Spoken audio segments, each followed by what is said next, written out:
SMI ini adalah sebuah perusahaan IT sebenarnya. Jadi spesialisasi kita adalah mendevelop software-software untuk trading. Jadi kita biasa mendevelop software trading untuk forex dengan platform MT4 atau MT5. Kita juga mendevelop software-software trading di cryptocurrency. Tapi cryptocurrency ini tidak ada platform yang khusus, jadi lebih ke arah platform dari masing-masing tempat yang kita gunakan.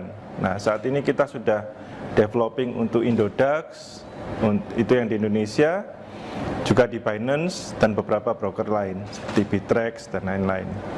Ya, jadi SMI ini kita mulai dirikan pada tahun 2017 kemarin.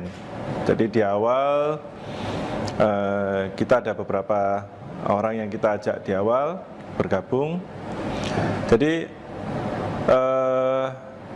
secara teknis kita ini adalah perusahaan IT, bukan perusahaan marketing. Jadi kita hanya menyediakan produk-produknya saja. Lalu untuk marketingnya sendiri kita pilih dengan cara network, gitu ya. Orang biasa kenal dengan nama direct selling atau multi level marketing. Nah, di sini kita gandeng yang kita sebut dengan founder-founder. Jadi founder-founder inilah yang melakukan sisi marketingnya.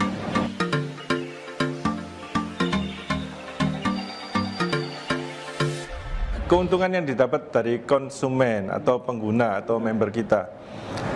Yang pertama adalah, karena ini adalah perusahaan network, maka secara teknis pengguna ini bisa menjalankan bisnisnya. Jadi dia bisa mendapatkan hasil dari pemasarannya. Ada bonus-bonus sponsor, ada bonus generasi, ada reward dan lain-lain. Namun di sisi yang lain, mereka juga bisa mendapatkan benefit dari tradingnya, gitu ya. Jadi mereka bisa mendevelop, mereka bisa belajar, mendevelop software tradingnya sendiri, tentunya dengan bimbingan kita, sehingga mereka bisa menghasilkan sebuah software trading yang bisa menghasilkan profit, gitu.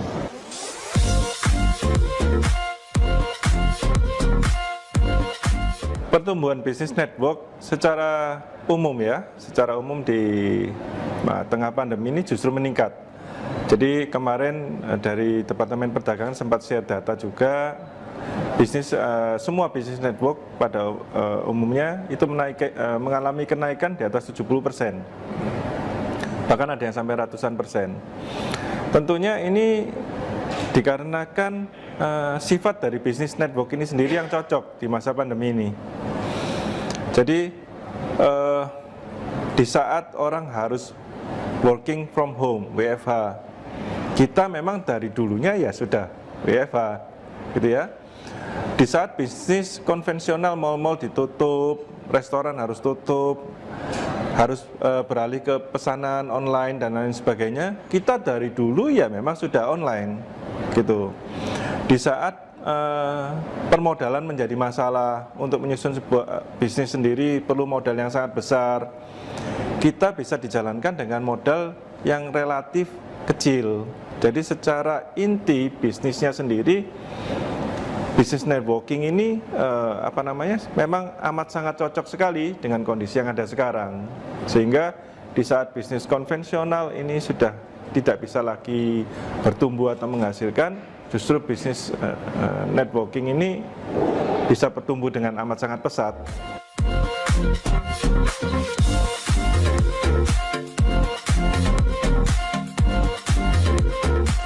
Kita mempunyai beberapa strategi, ya. Jadi strategi yang kita terapkan ada 3. Yang pertama adalah membangun skill. Jadi kita memberikan pelatihan-pelatihan kepada orang-orangnya kita. Pelatihan ini bisa berarti pelatihan untuk bagaimana cara presentasi yang baik, bagaimana cara memberikan atau mempersuasi orang dengan baik. Lalu kita juga memberikan senjata yang tepat. Senjata yang tepat ini adalah produk yang dijual harus produk yang unggul. Lalu sistem pembonusan yang baik dan lain sebagainya. Lalu kita juga yang ketiga adalah dengan memberikan support yang cukup, gitu ya. Jadi perusahaan berani menginvestasikan kembali uangnya untuk memberikan support atau fasilitas kepada anggotanya dengan cara membangun kantor, tentunya memberikan membangun kantor-kantor cabang, gitu. Jadi tanpa itu ya akan susah sekali kita dari sebuah perusahaan network untuk berkembang, gitu. Kebanyakan perusahaan yang gagal, mereka tidak punya atau tidak mau mengembangkan atau berinvestasi di tiga hal ini. Jadi kalau keunggulannya kita tentunya kita mempunyai sebuah track record. Track record ini yang lebih diutamakan tentunya adalah konsistensi. Bagaimana orang melihat sebuah konsistensi ini, gitu ya. Karena jika kita bicara profit, semua orang pasti mau profit, gitu ya. Tetapi bagaimana sebuah profit ini dilihat secara konsisten, gitu. Dan yang lebih penting adalah dari sebuah perusahaan IT atau software, yang paling penting adalah masalah support. Kalau Anda beli software, tiba-tiba tidak disupport oleh developernya, jika terjadi error dan lain sebagainya, Anda pasti susah, karena Anda nggak bisa akses, betul ya? Nah, di kita menyediakan support. Jadi, jika ada apa-apa, ada error, atau ada update yang terbaru dari platformnya atau lain-lain, kita langsung sediakan supportnya untuk memberikan software yang terupdate terbaru bagi klien kita. Jika kita bicara mengenai software trading dan keunggulannya, jadi software trading itu dibuat atas dasar yang pertama adalah otomatisasi.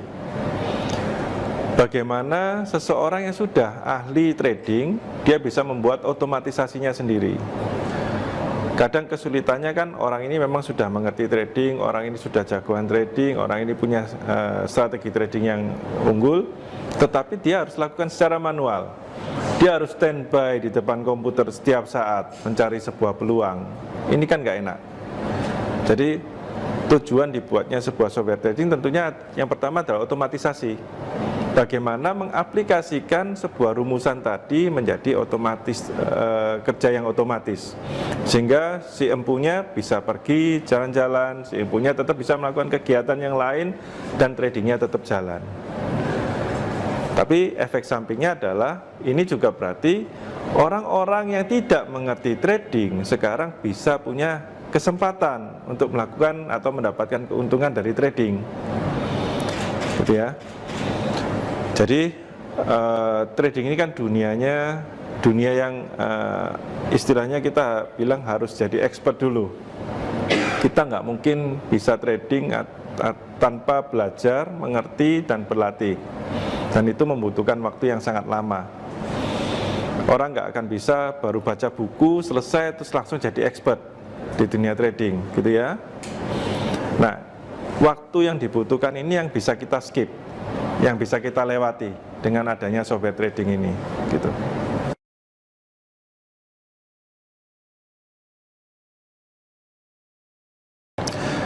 Jadi saat ini kita sendiri sudah berjalan ada di 14 negara, gitu. Termasuk Indonesia ya, salah satunya. Jadi kita dari perusahaan melihat potensi market ini amat sangat besar, tidak terbatas di satu negara saja, karena bisnis kita online. Jadi kita akan terus mengembangkan ke mancanegara. Harapannya kita bisa juga membuat bangga Indonesia ya, karena ini adalah produk lokal yang kita bisa ekspor ke luar negeri.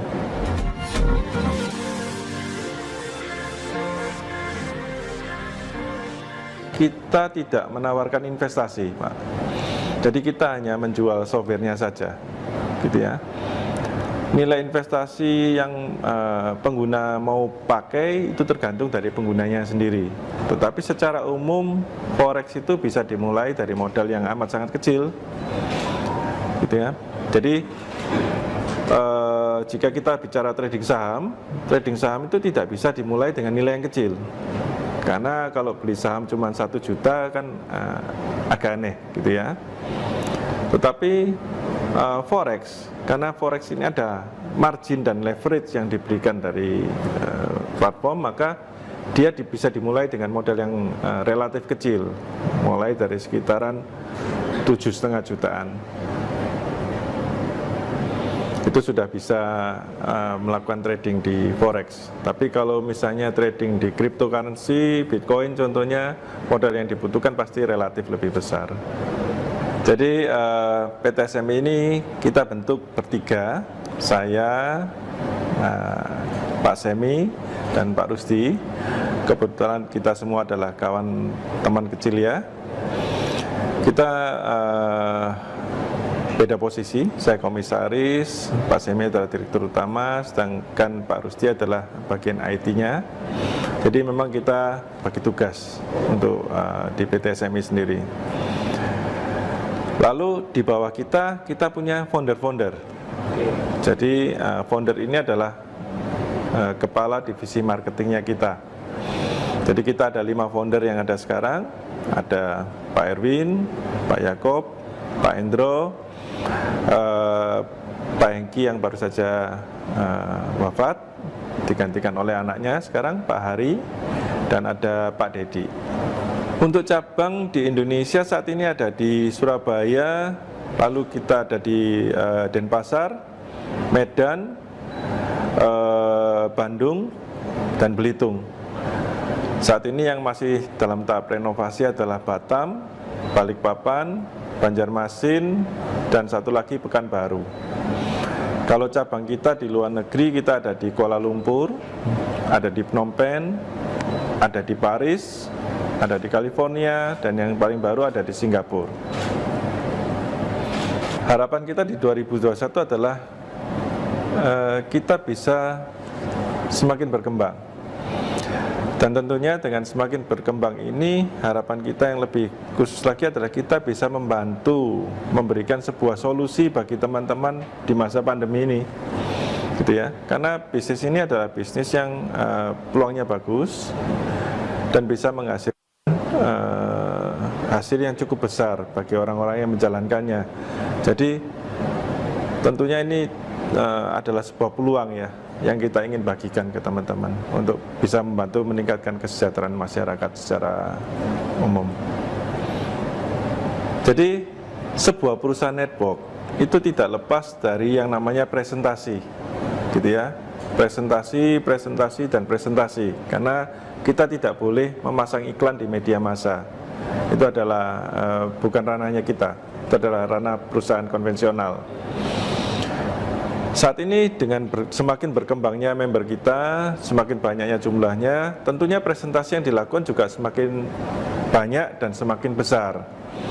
Kantor-kantor yang kita punya saat ini sudah tidak lagi mencukupi. Kita perlu sebuah tempat yang kapasitasnya lebih besar dan mungkin lebih nyaman ya untuk bisa dipakai. Selama ini kita coba dengan menyewa ruang meeting, dengan menyewa hotel dan lain sebagainya. Tetapi dengan adanya COVID dan lain sebagainya ini itu jadi semakin sulit karena banyak pembatasan-pembatasan yang protokol-protokol yang kita tidak bisa cegah. Jadi kebutuhan kita untuk mempunyai sebuah tempat sendiri yang memadai untuk kita melakukan kegiatan ini sudah urgent sifatnya. Jadi itu sebabnya kita memutuskan kemarin untuk kita bisa buat gedung sendiri. Lalu apa saja sih yang akan ada di gedung itu? Jadi fasilitas yang paling utama adalah ballroom. Jadi kita mempunyai ballroom dengan kapasitas 1.000 sampai 1.500 orang, sebuah tempat di mana kita bisa melakukan kegiatan kita, baik untuk acara presentasi ataupun training secara massal. Lalu kita juga punya ruangan-ruangan meeting atau ruangan yang lebih kecil dengan kapasitas antara 100 sampai 400-an orang. Untuk kenyamanan, kita sediakan tempat parkir yang amat sangat luas dengan kapasitas sekitar 500 sampai 600 mobil. Kita juga sediakan tempat-tempat untuk food and beverage. Jadi bagi teman-teman yang memakai atau datang di gedung pastinya akan perlu itu tempat. Yang paling spesial adalah kita punya satu lantai rencananya untuk para anggota kita yang telah mencapai peringkat atau menjadi anggota dari VIP Billionaires Club. Jadi ini adalah fasilitas yang kita berikan bagi tim-tim kita yang telah mempunyai penghasilan di atas 1 miliar per bulan. Ya, jadi nanti di sana mereka akan dapat spot-spot parkir khusus. Ya, ini privilege, tempat yang paling utama yang kita sediakan untuk mereka. Jadi mereka bisa datang dengan mobil-mobil mewah mereka dan nggak perlu bingung cari tempat parkir.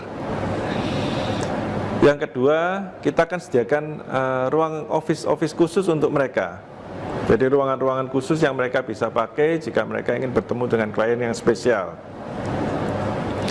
Kita juga sediakan VIP Billionaires Lounge.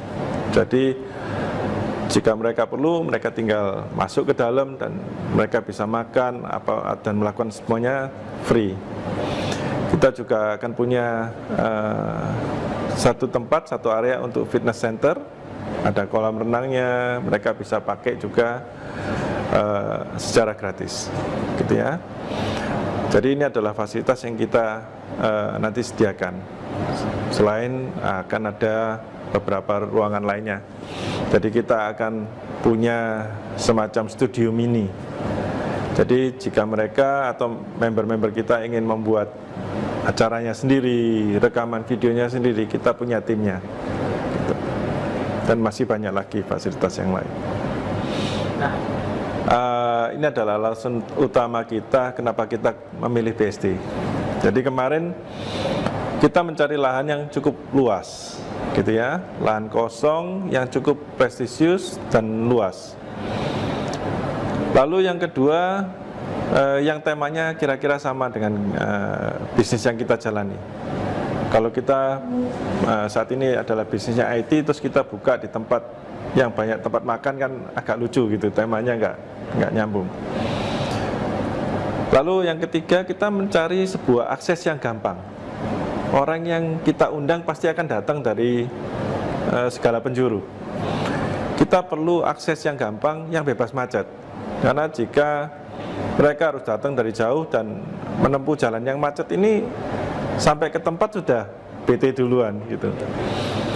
Nah, tempat yang paling cocok menurut kita adalah BSD, gitu ya. Kebetulan kemarin kita juga mendapatkan kafling dengan nomor 8 dan 9 sesuai dengan merek yang kita pakai. Jadi ini adalah sesuatu yang luar biasa. Dan yang kita yakini adalah BSD ini akan terus berkembang. BSD ini akan terus tumbuh dan ini juga akan menjadi sebuah investasi yang bagus untuk kita, gitu. Jadi itu sebabnya kita memutuskan ke BSD kemarin. Kita nggak akan mungkin bisa pakai semuanya. Jadi ada beberapa lantai yang mungkin nanti kita akan sewakan sebagai virtual office atau coworking space.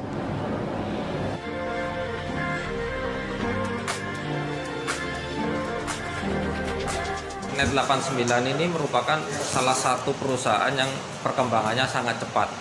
Anggotanya dalam 1,5 tahun meningkat 5 kali lipat ya. Jadi untuk itu Net89 memutuskan mencari solusi, mempunyai headquarters ya, di mana bisa mencukupin anggota-anggotanya jika bertemu. Hampir tiap hari ada pertemuan dan ini dari ruangan Net 89 sendiri. Awalnya boleh dibilang ini, tapi tempat yang baru 10 kali lebih besar ya ruang pertemuannya. Bukan hanya itu, untuk pertemuan lebih besar lagi ada ballroom kapasitas 1000 sampai 1500. Jadi gedung ini adalah gedung kantor yang mempunyai ballroom 1000 sampai 1500. Jadi ukuran seperti ballroom hotel bintang 5 gitu. Nah, dengan itu sungguhnya banyak komplikasi dari segi desain. Karena ballroom memerlukan pertama banyak parkir. Kedua adalah gimana ratusan atau bahkan ribuan orang naik turun dan bersirkulasi secara vertikal maupun horizontal dalam gedung itu ya. Sedang untuk anggota Net 89 ini diberikan ruang-ruang seperti ini, tapi bukan hanya satu, banyak. Jadi bisa diadakan pertemuan-pertemuan sehingga orang banyak dapat berkumpul tapi tetap menjaga protokol COVID ya. Jadi ada ruang-ruang terbukanya juga gitu. Jadi mereka dapat berkembang dalam bisnis Net 89 ini dengan aman ya. Yang penting sekarang dengan tetap menjaga protokol kesehatan. Sangat ideal dan kebetulan couplingnya itu coupling 8 dan 9 katanya. Jadi kan itu Net 89, jadi ya udah seperti jodohnya lah coupling itu, dan memang luasnya juga sangat ideal gitu ya, hampir 1 hektar. Dan kemudian juga akan dibangun juga fasilitas gedung pertemuan juga kan di sana ya. Dan saya rasa sih dengan kehadirannya SMI cukup bagus. Kenapa? Karena ini membuktikan bahwa BSD merupakan jadi tempat favorit untuk kantor-kantor ya, untuk kantor-kantor untuk pindah kemari, terutama karena CBD-nya kita yang sangat baik infrastrukturnya, dan juga secara lingkungan atau secara pembangunan environment-nya itu kan sangat green ya. Jadi orang melihatnya bahwa kapan lagi kalau di Jakarta kan padat, polusi segala macam. Kalau di kita kan tanda kutip lebih nyaman, lebih hijau, lebih sehat gitu ya secara lingkungan, dan orang juga mungkin karyawan-karyawannya bisa lebih happy lah di sini. Di lokasi ini, di coupling 8 dan 9, perkiraan seluas 8.000 meter persegi, kita akan segera bangun Net 89 Tower.